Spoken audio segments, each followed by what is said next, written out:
Mi nombre es Nehemías y esta es mi historia. Soy un hombre lejos de mi hogar desde hace muchos años.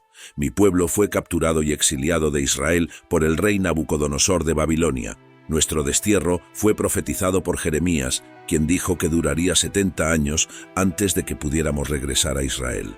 A pesar de la muerte de Nabucodonosor, seguimos cautivos bajo el reinado del rey Artajerjes de Persia, donde me desempeñaba como copero del rey en Susa, la capital.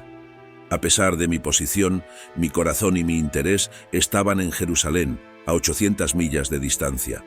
Sentía una profunda carga por el remanente de Judá, a pesar de no haber experimentado su sufrimiento. Un día, unos hombres que regresaron de Judá me informaron sobre la difícil situación del pueblo y la ciudad. Me enteré de que el muro alrededor de Jerusalén estaba roto y sus puertas incendiadas.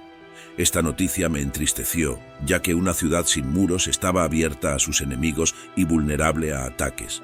Sin muros, la ciudad no podía proteger a sus habitantes ni sus bienes. La noticia me llevó a sentir una profunda carga por el pueblo, ya que sabía que vivir en una ciudad sin muros era motivo de constante preocupación y peligro. Entendí que, aunque el templo podría ser reconstruido, no sería seguro ni hermoso si la ciudad carecía de defensas. Esto me llevó a sentir la necesidad de hacer algo al respecto para restaurar la ciudad y proteger a su gente. Cuando escuché estas noticias, me sentí abrumado por la tristeza. Me senté, lloré y lamenté durante varios días. Durante este tiempo ayuné, no comí y oré al Dios de los cielos. Reconocí la grandeza y temor de Dios, así como su fidelidad hacia aquellos que lo aman y obedecen sus mandamientos. Confesé los pecados del pueblo de Israel, incluyendo los míos propios, y reconocí que habíamos actuado de manera perversa y desobedecido los mandamientos dados por Moisés. Recordé la promesa de Dios de dispersar al pueblo entre las naciones si eran infieles, pero también de reunirlos si se arrepentían y obedecían. Oré para que Dios escuchara mi oración y la de su pueblo, pidiendo que nos perdonara y nos concediera éxito. Reconocí que solo Dios podía satisfacer nuestras necesidades y que solo a Él debíamos buscar en momentos de dolor y estrés. Como copero del rey, mi responsabilidad era probar el vino y la comida antes de que el rey los consumiera, para asegurarme de que no estuvieran envenenados. Esta posición requería una gran confianza por parte del rey, ya que un copero desleal podría fácilmente atentar contra la vida del monarca. En lugar de buscar una solución terrenal para el problema que me abrumaba, decidí recurrir a la oración y buscar a Dios. Reconocí que solo Él podía resolver esta situación y deposité mi confianza en Él, confiando en que Él me daría éxito y favor delante del rey, si así era su voluntad. Después de meses de oración y espera, finalmente obtuve una respuesta que cambiaría todo, para mí y para mi pueblo. Mientras lamentaba por Jerusalén, el rey notó mi tristeza y me preguntó por qué estaba tan afligido. En la corte del rey, mostrar tristeza estaba prohibido, ya que se esperaba que la grandeza del rey hiciera olvidar los problemas. A pesar de mi temor, le expliqué al rey que no podía ocultar mi tristeza al ver la ciudad de Jerusalén en ruinas y sus puertas quemadas. Aunque estaba petrificado al pedir algo significativo al rey, decidí confiar en Dios y le pedí al rey que me permitiera ir a Judá para reconstruir la ciudad. Para mi sorpresa, el rey mostró compasión y me preguntó cuánto tiempo duraría mi viaje y cuándo regresaría. Además, me ofreció su apoyo, permitiéndome llevar cartas para obtener un tránsito seguro y madera para la reconstrucción de la ciudad. Me sentí honrado y agradecido por la respuesta del rey, ya que sabía que mis meses de oración habían sido escuchados. Había estado hablando con Dios durante ese tiempo y su respuesta había sido favorable. Ahora, con el apoyo del rey, estaba listo para emprender la importante tarea de reconstruir Jerusalén. Sabía que necesitaría cartas de paso seguro del rey y qué tipo de materiales serían necesarios para la reconstrucción, como los portones de la ciudadela, la muralla y la casa que ocuparía. Después de 4 meses de oración, el rey concedió mis peticiones, lo cual interpreté como la mano de Dios actuando a mi favor. Con todo listo, viajé a la región de Transeúfrates con las cartas del rey y un suministro sustancial de madera del bosque real. Sin embargo, este fue solo el comienzo de las dificultades, ya que encontré a dos enemigos de Jerusalén, Sanbalat el horonita y Tobías el amonita, quienes estaban molestos por mi presencia y el cuidado hacia los hijos de Israel. A pesar de su oposición, no me detuve y fui a Jerusalén con la ayuda del rey y un gran sueño en mi corazón. Una vez en Jerusalén, examiné las murallas de la ciudad que habían sido derribadas y las puertas destruidas por el fuego. A pesar de ver la devastación, mantuve la esperanza y la determinación de reconstruir la ciudad. Aunque recordaba los tiempos difíciles cuando fuimos obligados a dejar Judá, ahora estábamos de vuelta y había sacrificios y adoración en el templo. A pesar de las dificultades y la oposición, seguí adelante con mi tarea de reconstruir Jerusalén, con la ayuda del rey y la fe en Dios. A pesar de que el progreso era lento, estaba ocurriendo. Había mucho por lo que estar agradecido en Jerusalén, pero también era importante reconocer lo que estaba mal. Los líderes y la gente de Jerusalén no sabían dónde había ido ni qué estaba haciendo, ya que aún no les había comunicado mi plan de reconstrucción de las murallas. Parecían haber aceptado que era imposible arreglar un problema que había persistido durante 100 años. Les recordé la importancia de reconstruir las murallas y les aseguré que, si nos uníamos, Jerusalén no sería más una desgracia. Al explicar mi visión para la reconstrucción de los muros a los líderes de la ciudad, les conté sobre la ayuda de Dios y lo que el rey me había dicho. Les dije que era imposible completar la tarea solo y que necesitaba su apoyo. Afortunadamente, respondieron positivamente y comenzamos el trabajo. Sin embargo, cuando Sanbalat el horonita, Tobías el oficial amonita y Gesem el árabe se enteraron, se burlaron y despreciaron nuestro esfuerzo, argumentando que estábamos planeando una rebelión contra el rey. A pesar de que esperaba el apoyo de estos hombres, que tenían conexiones con las familias sacerdotales, su oposición fue evidente. Tobías, cuyo nombre significa Jehová es bueno, era irónicamente un oponente de la obra de Dios. A pesar de sus conexiones y su influencia, se burlaron y ridiculizaron nuestro trabajo. Aunque esperaba su apoyo, la oposición siempre es difícil de enfrentar. Cuando los hermanos mostraron desacuerdo conmigo, sentí una sensación de traición. Sanbalat y Tobías utilizaron el desprecio en su ataque, tratando de ridiculizarme y hacerme sentir tonto. Me preguntaron con burla si estábamos planeando rebelarnos contra el rey, lo que demostraba su falta de fe en el poder de Dios. No parecían comprender que, a pesar del poder del rey de Persia, Dios estaba de nuestro lado. Aunque el rey había dado su bendición para el trabajo, Sanbalat y Tobías no parecían preocuparse por el poder de Dios. A pesar de sus comentarios, les afirmé que el Dios de los cielos nos daría éxito y que nosotros, sus siervos, comenzaríamos la reconstrucción. Además, les dejé claro que no tenían parte ni derecho en Jerusalén. A pesar de su oposición, el sumo sacerdote y sus compañeros sacerdotes comenzaron a trabajar y reconstruyeron la Puerta de las Ovejas, que era un punto crucial de entrada y salida de la ciudad y un punto vulnerable a ataques enemigos. El trabajo se expandió desde los portones y cada hombre tuvo una responsabilidad individual en su labor. Los portones fueron consagrados para la gloria y cuidado de Dios, mostrando que eran especiales y separados para Él.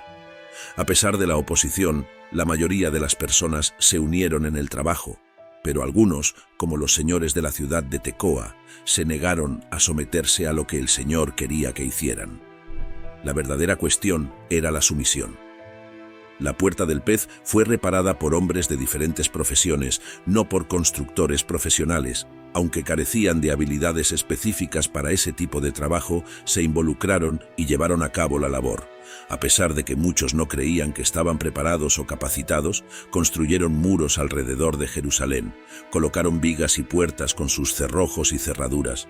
Personas de diversas posiciones sociales trabajaron juntas, demostrando que estaban comprometidas con la obra de Dios. Incluso el hombre que vivía en un cuarto único, líderes y el sumo sacerdote colaboraron en el proyecto. No rechacé a las personas por intentar cosas nuevas y les animé a comenzar por sus propias casas. No excluí a aquellos que habían pecado o mentido en el pasado. Cuando Sanbalat se enteró de que estábamos reparando el muro, se ofendió y se burló de nosotros, preguntando si las personas débiles podrían restaurar el muro y ofrecer sacrificios. Tobías, que estaba a su lado, incluso se burló diciendo que si una zorra subía al muro, lo derribaría. A pesar de las burlas y la indignación, no discutí ni formé un comité, sino que llevé el asunto a Dios en oración. Oré pidiendo que Dios escuchara y devolviera sus insultos sobre sus propias cabezas, sin cubrir su culpa ni borrar sus pecados de su vista, ya que habían insultado a los constructores. A pesar de las amenazas y la violencia planeada por Sanbalat, Tobías, los árabes, los amonitas y el pueblo de Asdod, reconstruimos el muro hasta alcanzar toda su altura, trabajando con todo nuestro corazón. A pesar de su furia, continuamos con la obra, cerrando las brechas y reparando las murallas de Jerusalén. A pesar de sus planes de violencia, no nos detuvimos. El proceso de construcción del muro fue un asunto serio, ya que su propósito era protegerse de ataques violentos. Sin embargo, surgió la preocupación de que el propio muro pudiera provocar un ataque. Los enemigos intentaban sembrar confusión entre el pueblo de Dios, sabiendo que una persona confundida no puede avanzar ni cumplir la obra de Dios. En lugar de concentrarse en Dios y en sus promesas, las personas se distraían con las artimañas de sus enemigos. A pesar de las dificultades, no dejamos de orar a Dios. Establecimos una guardia contra ellos día y noche, demostrando nuestra fe en Dios y nuestra determinación para llevar a cabo la obra. Este mensaje envió una señal poderosa al pueblo de Dios y a sus enemigos. Estábamos comprometidos y confiábamos en que Dios nos ayudaría a superar todos los obstáculos. A pesar de las dificultades externas, también enfrentamos desafíos internos. La tribu de Judá, que se esperaba que fuera fuerte y valiente, expresó su agotamiento y desánimo. Aunque aún quedaba mucho por hacer, el cansancio comenzaba a afectar a los trabajadores. A pesar de todo, estábamos decididos a seguir adelante. Nuestra fe en Dios era activa, no solo palabras, y estábamos dispuestos a hacer lo que fuera necesario para llevar a cabo la obra. Aunque el camino por delante era difícil y el cansancio se hacía sentir, confiábamos en que Dios estaría con nosotros. La tarea de reconstruir los muros no solo implicaba construcción, sino también la limpieza y remoción del escombro que se había acumulado durante el proceso. Durante 100 años, las ruinas de los muros habían sido un punto de recolección para todo tipo de escombros, por lo que era crucial limpiar el área. Las partes destruidas del muro y el escombro tenían que ser removidos para reconstruir los cimientos de los muros. Nuestro adversario planeaba atacarnos con la intención de detener la reconstrucción y hacer cesar el trabajo. Los trabajadores, desanimados, estaban considerando rendirse cuando nos enteramos de los planes malignos de nuestros enemigos. Sin embargo, confiábamos en que Dios estaba en control. Algunas personas leales escucharon los planes del enemigo y nos informaron. A pesar de que estas personas estaban asustadas, me mantuve firme y organicé a los trabajadores para defenderse, colocando gente armada en los puntos más vulnerables del muro. Les recordé a todos que confiaran en el Señor y que lucharan por sus familias y sus hogares. Nos preparamos para la batalla, vistiendo nuestra armadura y armándonos con espadas, escudos y arcos. A pesar de la dificultad de la tarea, no había razón para tener miedo. Nos mantuvimos alerta y confiábamos en que Dios frustraría los planes del enemigo. Cuando los adversarios notaron nuestras defensas, retrocedieron, ya que no querían enfrentarse a una lucha que sabían que perderían. A partir de ese día, la mitad de los hombres trabajaban en la reconstrucción, mientras que la otra mitad permanecía armada y lista para defenderse. Los oficiales se quedaron atrás del pueblo de Judá, que estaba ocupado reconstruyendo el muro. Aquellos que transportaban suministros trabajaban con una mano y sostenían un arma en la otra. Me dirigí a los nobles, oficiales y al resto del pueblo, diciéndoles que el trabajo de reconstrucción era extenso y disperso, por lo que debíamos estar unidos en caso de ataque.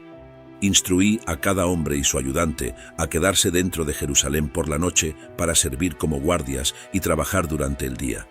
Tanto yo como mis hombres nos mantuvimos armados en todo momento, incluso cuando íbamos a buscar agua. Sin embargo, surgieron problemas financieros que afectaron directamente la obra de reconstrucción.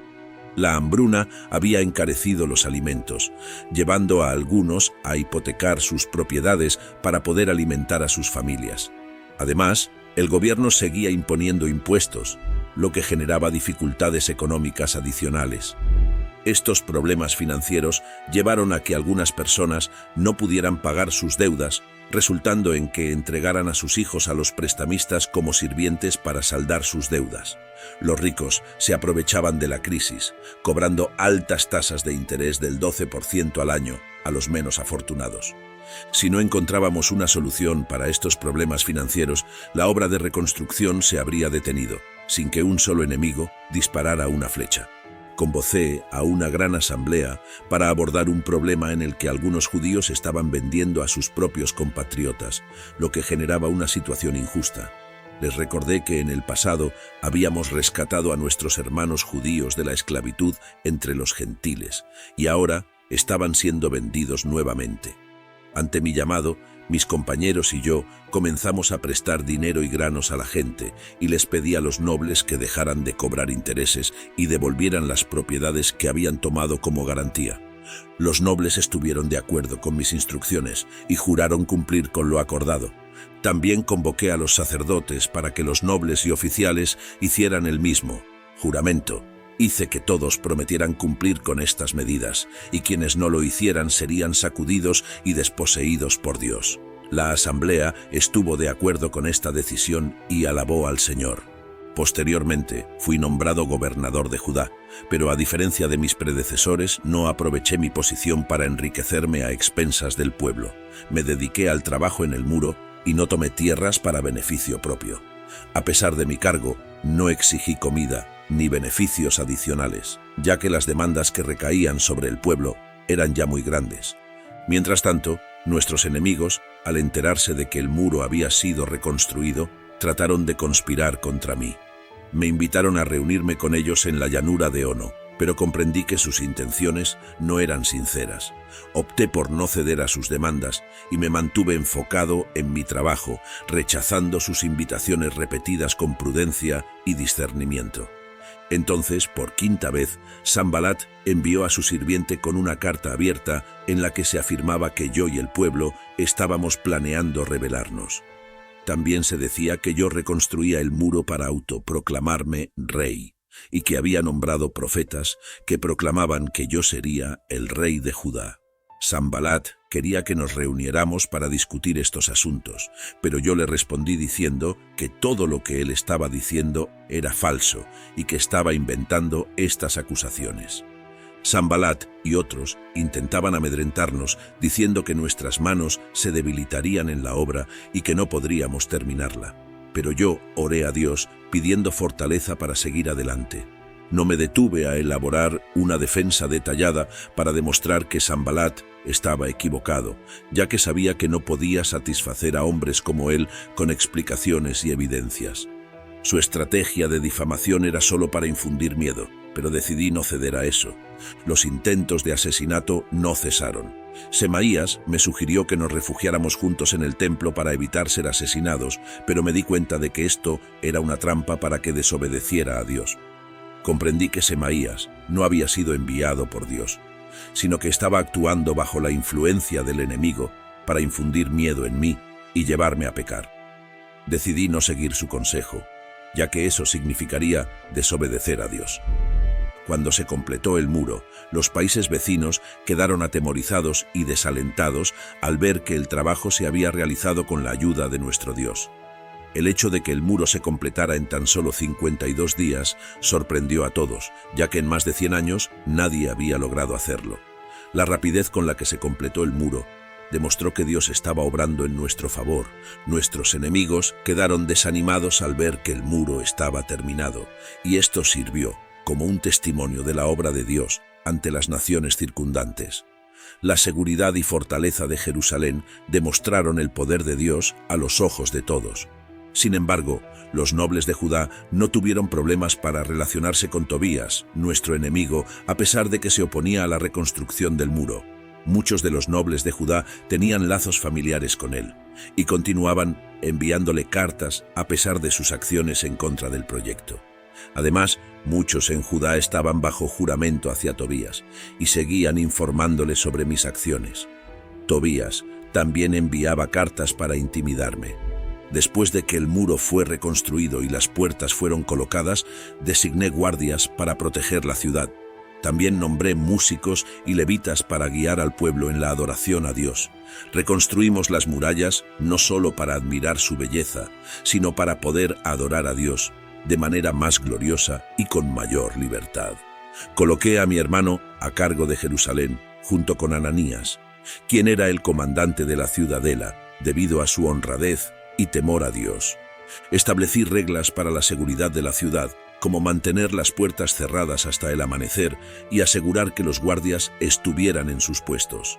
A pesar de la victoria de la reconstrucción del muro, era crucial tener guardias que protegieran la ciudad y vigilaran las puertas. Aunque la ciudad era grande y abierta, no estaba densamente poblada y muchas casas aún no se habían reconstruido. Dios me instó a reunir a los nobles, líderes y al pueblo para que sus registros genealógicos fueran escritos. Quería que Jerusalén prosperara, pero antes de que eso sucediera, necesitaba conocer a quienes ya estaban allí. Después de inspeccionar las murallas caídas, ocurrió algo grandioso. Hubo un avivamiento. Todo el pueblo se reunió en la plaza frente a la puerta de las aguas como un solo hombre, y pidieron a Esdras, el escriba, que trajera el libro de la ley de Moisés, que el Señor había ordenado a Israel. Esdras fue el responsable de la reconstrucción del templo y de llevar al pueblo de Dios de regreso a la adoración. Yo simplemente continué el trabajo que Esdras había comenzado. Esdras, el sacerdote, trajo la ley ante la asamblea de hombres y mujeres, y todos los que podían escuchar con entendimiento. En el primer día del 7º mes, leyó desde ella en la plaza abierta frente a la puerta de las aguas, desde la mañana hasta el mediodía, ante hombres y mujeres y aquellos que podían entender. Los oídos de todo el pueblo estuvieron atentos al libro de la ley, que se refiere a los 5 primeros libros de la Biblia: Génesis, Éxodo, Levítico, Números y Deuteronomio. Este era el manual de instrucciones de Israel sobre cómo andar delante de Dios. Como gobernador, Esdras el sacerdote, el escriba y los levitas que enseñaban al pueblo, dijimos a todos que ese día era santo para el Señor su Dios. Sin embargo, el pueblo lloró al oír las palabras de la ley. Entonces les dijimos que no lloraran ni se lamentaran, y les instamos a celebrar y compartir con aquellos para quienes nada se había preparado, ya que ese día era santo para el Señor. Les recordamos que la alegría del Señor era su fortaleza. Los levitas calmaron al pueblo, diciéndoles que estuvieran tranquilos, ya que ese día era santo y no debían entristecerse. Además de la reconstrucción física de Jerusalén, me dediqué a la reforma religiosa de Judá. Tuve una visión clara de lo que quería hacer, hice un plan y llamé a otros a unirse a mi causa. Viví lejos de mi hogar, pero nunca dejé de esperar poder regresar. Pasé la mayor parte de mi vida en el exilio, en un país donde las personas no creían en Dios, pero nunca dejé de creer en el Dios de Abraham, Isaac y Jacob.